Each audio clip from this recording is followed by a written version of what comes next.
Let's talk today about, Hector talks about this all the time. It's called the 7 fundamentals.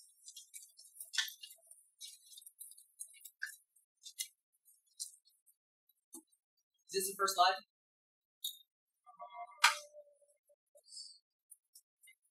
You want the fundamentals one to be first?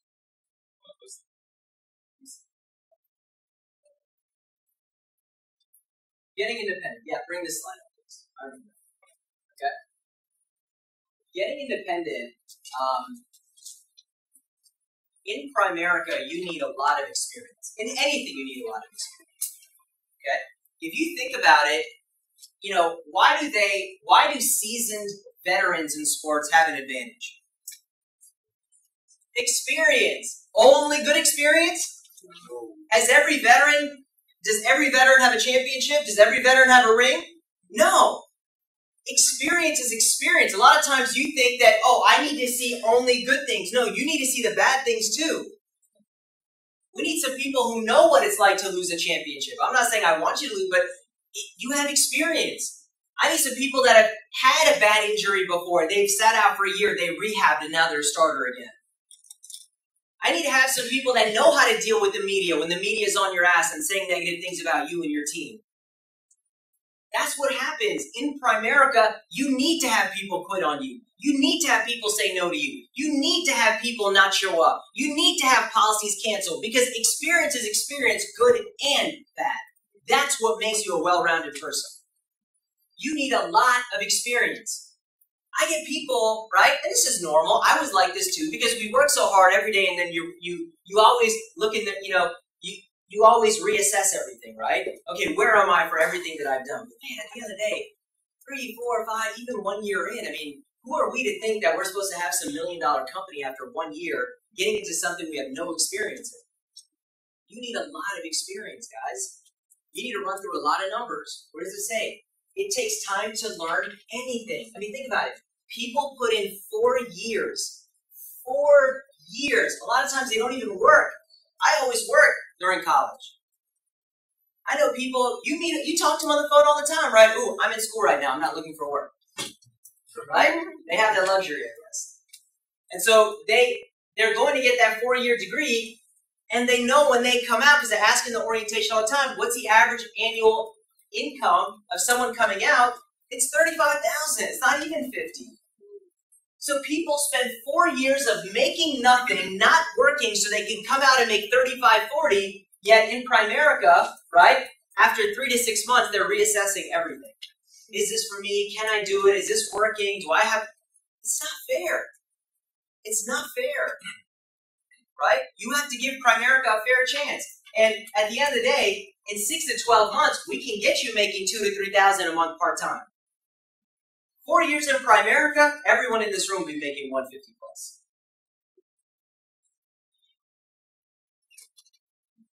What 4-year plan are you on?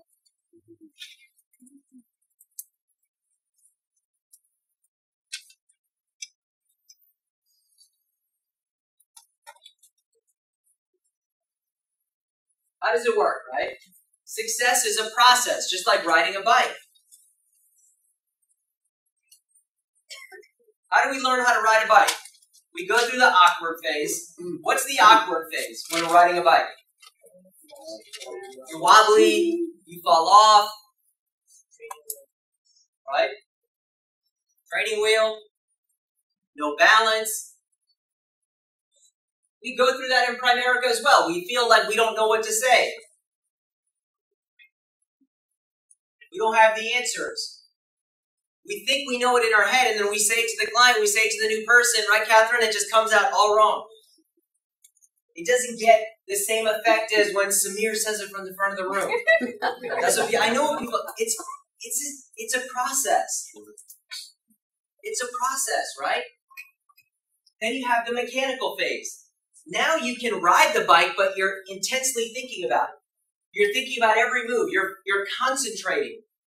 You're holding the handlebars real tight, right? You can ride it and it's cool, but you're stressed out while you're doing it because you have to focus on every little thing.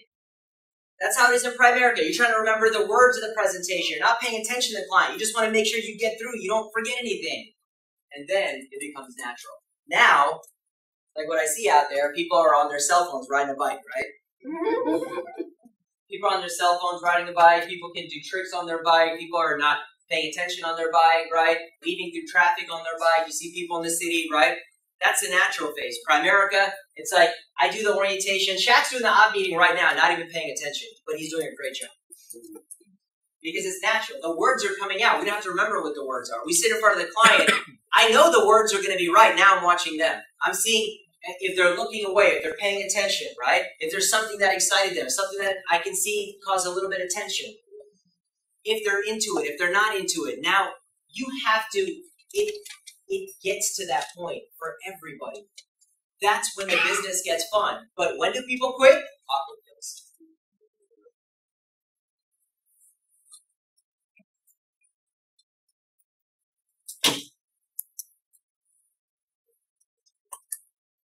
So Hector talks about what?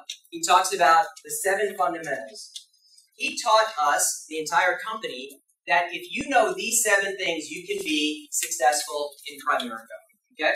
So let's go through these things. These are the things that you need to learn in Primerica. You need to master these things.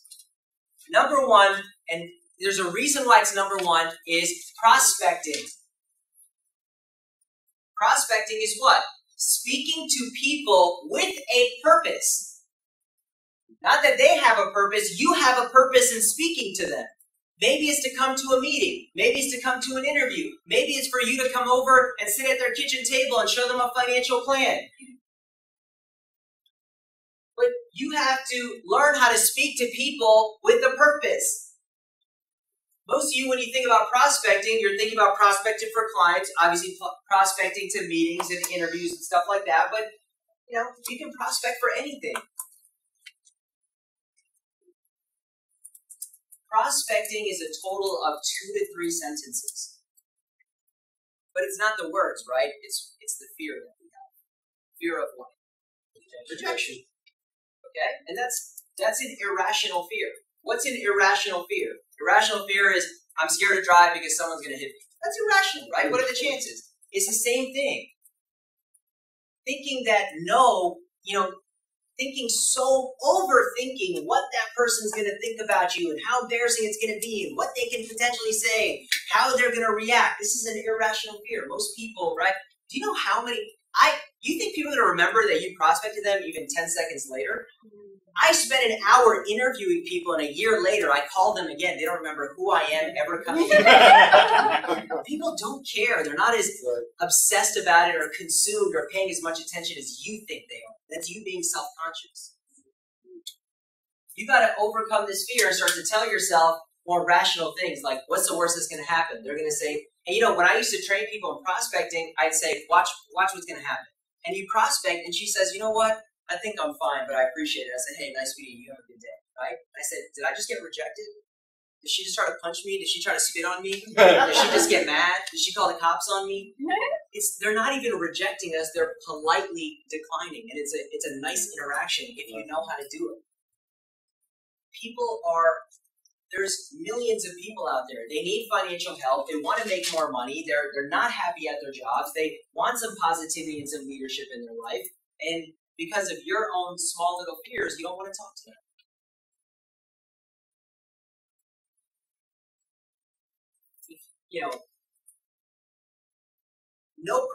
No consistent prospector with a good attitude can possibly fail. It's just never happened. Because Primerica is too good. You will grow in spite of yourself. You can even be, not the greatest person, but if you have enough people being exposed to the opportunity, they're going to join, not because of you. There's all kinds of people that hate their upline, right? They're in the business not for their upline. They're in the business because they want the opportunity. They don't see the business as their upline. That's irrelevant. You're doing the business because you want what the business can offer. So if you're a prospector, how could you possibly, Primerica is too good of a company. We have too good of an environment, right? That's it. It's all about exposure. You're not even the one recruiting them. You're just exposing them. That's why people talk about doing 15-minute interviews. It's like some people just get it right away. You didn't convince send them. You didn't recruit them. You just exposed them. They were just waiting for it.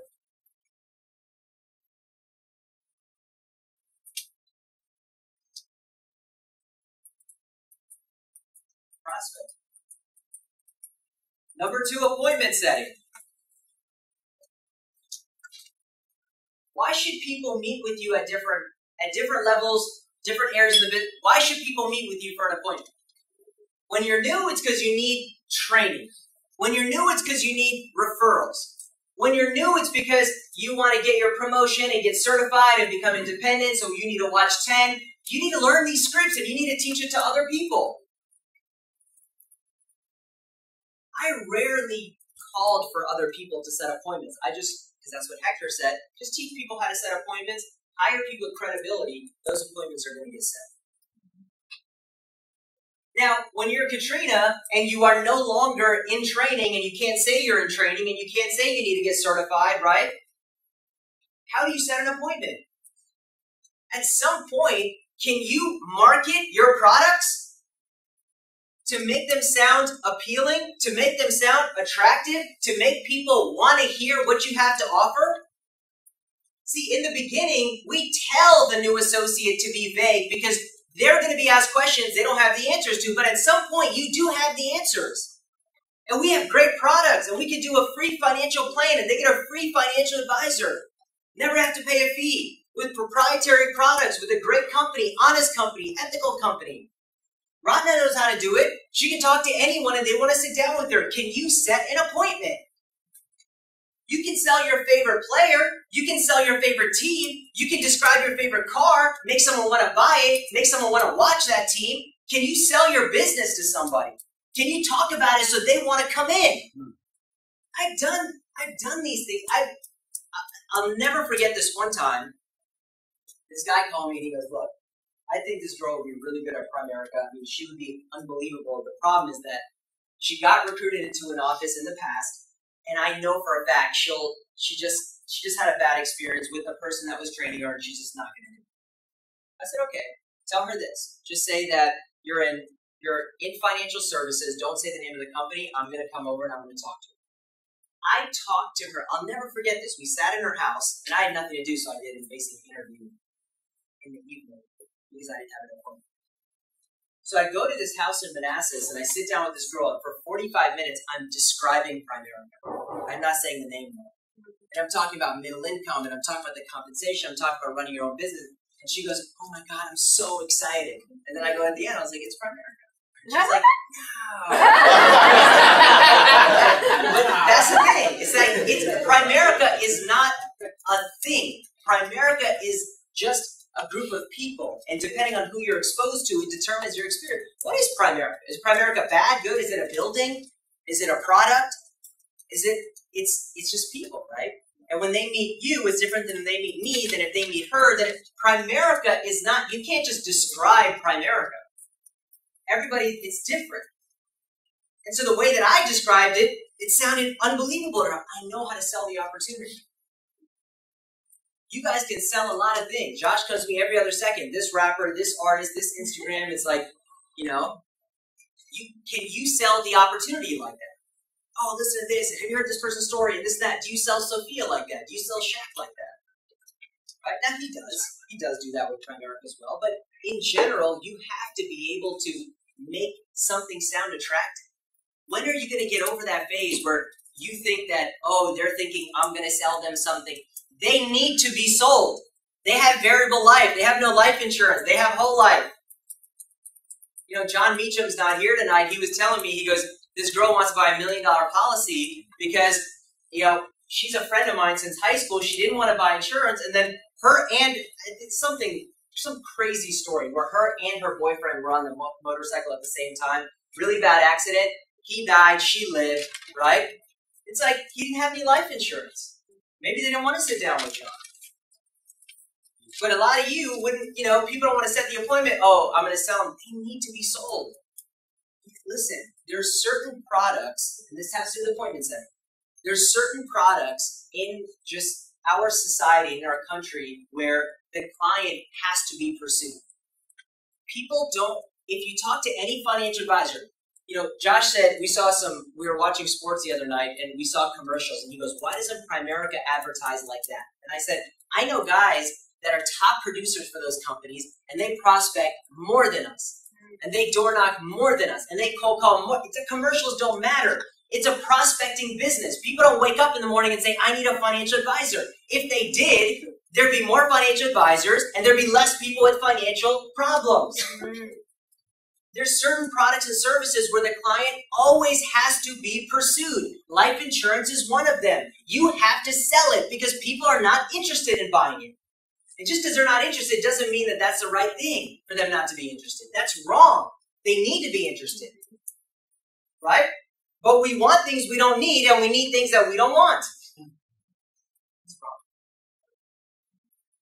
Do you hear what I said? We want things that we don't need, and we need things we don't want. That's life insurance. That's retirement. That's a financial plan. Even when we feel bad, we say, oh, they don't want to share financial information. That's like them telling a doctor, I don't want to tell you what's going on medically. Okay, then you're going to develop something and you may die. And you're not going to have any prescription, no, right? But I'm not saying the client should go out and tell everyone their medical history, but they should tell one person. You don't have a financial advisor, you don't want to share your financial information? Then how are you going to get ahead? How can we give you a diagnosis, right? You have to learn the presentation. It's a presentation, guys. It's not a chemistry problem that fills up an entire whiteboard. It's color pictures and words and numbers that you're reading off of and talking to the client. Very simple strategies. It's asking a couple good questions. It's building rapport. It's presenting concepts in a row. It's already in order for you on your iPad, in your binder. The commitment questions are there. The drawings, we can make a slide. They're already there. You just point and talk. I mean, we're talking about your presentations in Primerica can be worth so much money. People don't take the time to learn a presentation. Not your own presentation, like the one we have, the one we do, the one the producers do. Are you developing your own? Are you creating your own playbook? Or are you running the play, right? So you have to learn a great presentation. We have a great presentation here. The 6-page is a great presentation. The data collection is a great way to collect data. The ICA guide is a great way to present securities, right? Number 4, overcoming objections. Clients have the right to ask questions, to wonder things, to dig a little deeper. They have that right. You have to learn how to overcome. How do they define objections? How does Tom Hopkins define objections? A request for more information.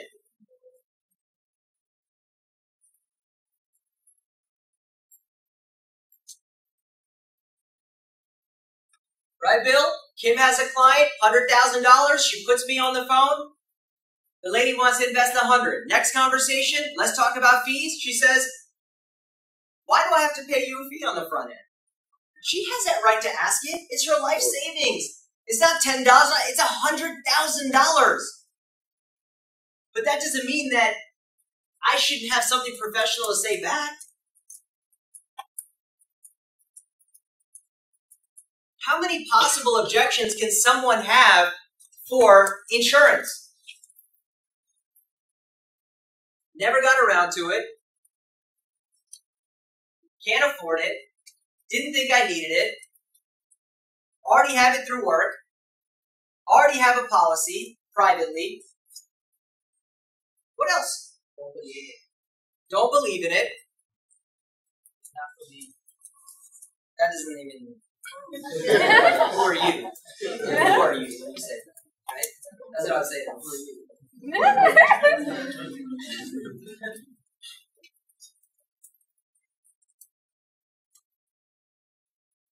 How many of them are? How many?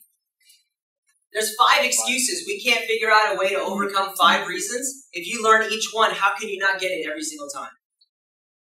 When they come out of that room in there, how many possible things can they say? I don't have the time. I don't have experience. I don't have the money. I don't want to do sales. I'm scared of commission. I don't know anybody. I mean, you can't even count on two hands. There's less than 10 excuses. You can't go through and strategize and learn from the leaders and say, what do you say if they say this? Learn those things. You become bulletproof. The fear goes away because now instead of Zishan, you're thinking, oh God, I hope they don't ask me a question or have a read. Right now you're thinking, give it to me. What's the next one? What's the next one? You see Matt, right? He's having fun with it. He's like, what's the next one?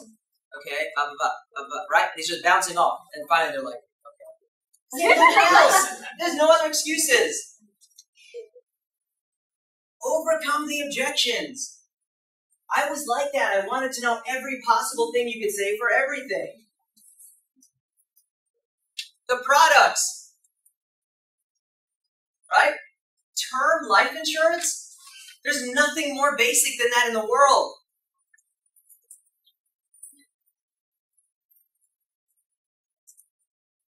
I mean, we make more money on average on a policy than a guy at Mercedes that sells a high-end Mercedes, and there's less to know about term life insurance. It's so easy. Mutual funds, when you get your license, it's easy. Fixed annuity, a little more complicated, but in the grand scheme of things, for the kind of money you can make, it's not that hard. It's not that hard. Right? How much time do you take in learning the products? If all of your learning is happening just during meetings, it's not enough.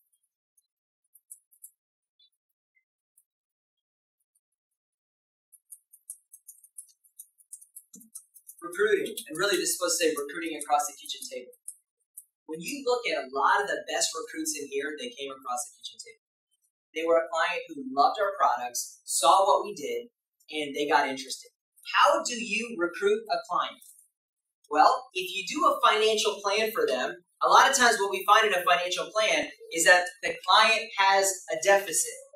For their goals, they need this much money, they only make this much money. So you say, hey, if you need an extra $800 a month to reach all your financial goals, what if I could show you a way to do that? Would you be interested? It wouldn't interfere with church, and it wouldn't interfere with work, and it wouldn't interfere with your family. You get to choose your own hours, and I'll do most of the work for you. Would you explore that opportunity if I could show you how? What's the other way you recruit a client? Like Matt does it, right? He says, oh, by the way, what size check did you, where's Tiffany? What'd you just get today? A $380 life hack. On a 35-year term, which means that they get the full compensation. What is this, 4,300 bucks?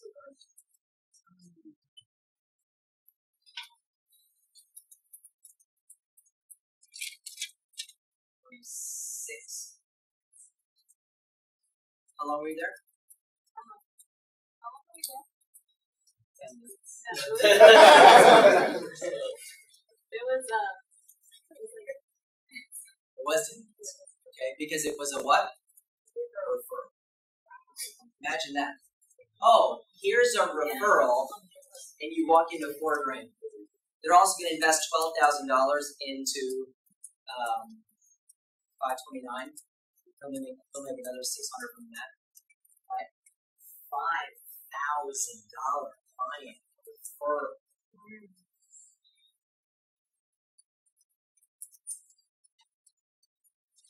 It's crazy.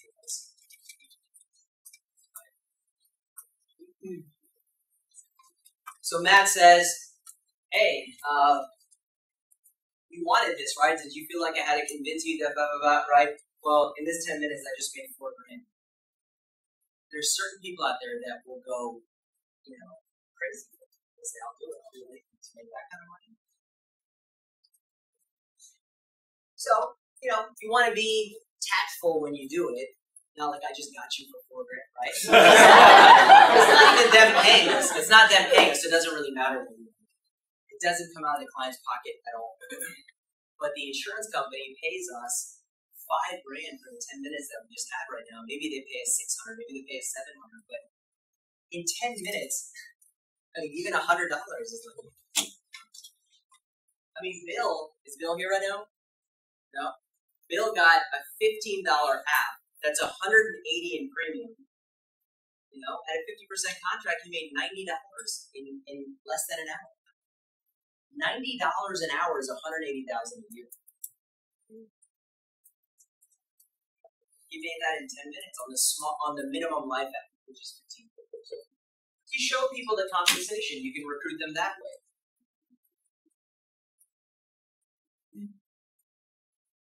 And then this is the big one, okay?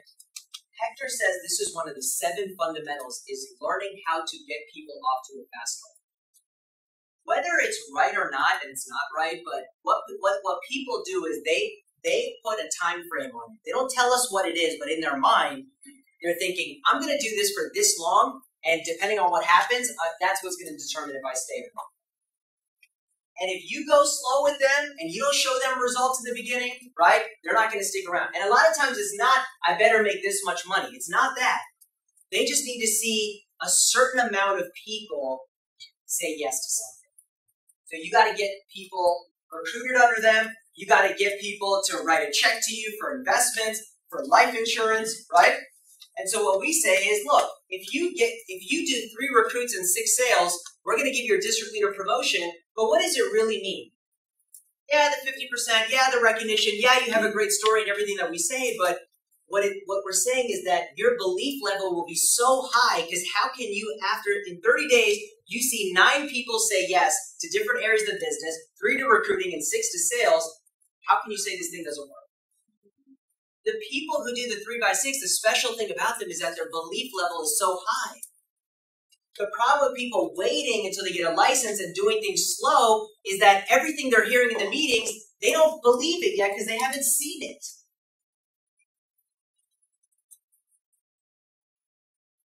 So if you're going to recruit them, get them off to a fast start. Slow start doesn't do anything. They're going to quit. They've expired. You know, like milk expires, right? Recruits expire. You see them in the meeting, then you see them less and less, and then they're gone. They expired. They had an expiration date. How much could you get done within that expiration date?